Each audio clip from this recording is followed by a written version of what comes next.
you have a time lag on the inflation figures of about a month or month and a half. That's right. And then you have a time lag on GDP figures of say 2 quarters. Then when people want to make investments, then they would say, I want to make investment, but then you have to raise capital. That's right. Then the bank NPAs have increased, as you have seen, because of past loans and restructuring. So certain amount of work is also necessary there. So, all taken together, don't be in a hurry.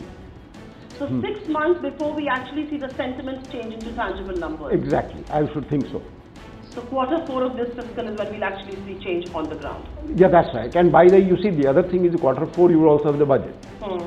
So that would give you the numbers. Q1 growth has been 5.7%, good by every standard considering we were sub 5% for 2 fiscal years. The question that I want to ask you is it too early to celebrate, or is this number a reality? Is the cyclical uptick in Indian economy has kicked in? It is true that we are looking forward on a positive note, and also that the world economy has improved. Right. Although we are not as dependent on the world economy as a number of other countries. But that is a very positive sentiment also. But investment, etc., would take some time. And the second most important thing is that some of the, what you might say, some of the hangover of the previous problems are showing now in the banking sector with larger NPAs. So that would reduce the freedom of the banks to lend. Capital adequacy and all these things are very important. Could growth be held hostage because of these rising NPAs, the rising crisis in India's banking space? Yeah, of course. I mean, it's not hostage is not the right word. But impacted? Impacted, they certainly. Certainly. I mean, you have to say bank restructuring of loans and so on. It takes time. And you can't restructure loans beyond a point. Those restructured loans then reduce your capacity to lend for fresh investment, and so on and so forth.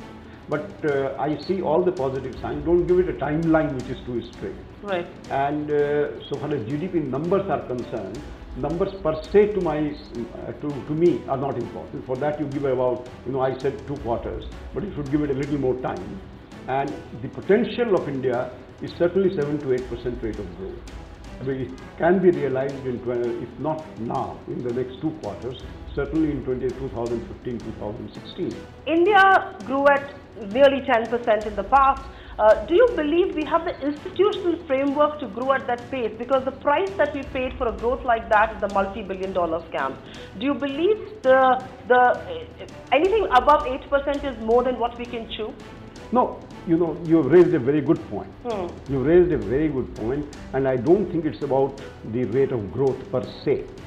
The whole question that you have to ask yourself, and as citizens of India, as people of India, we have to ask ourselves, is that why do you have such allocation powers in the hands of the government ministries?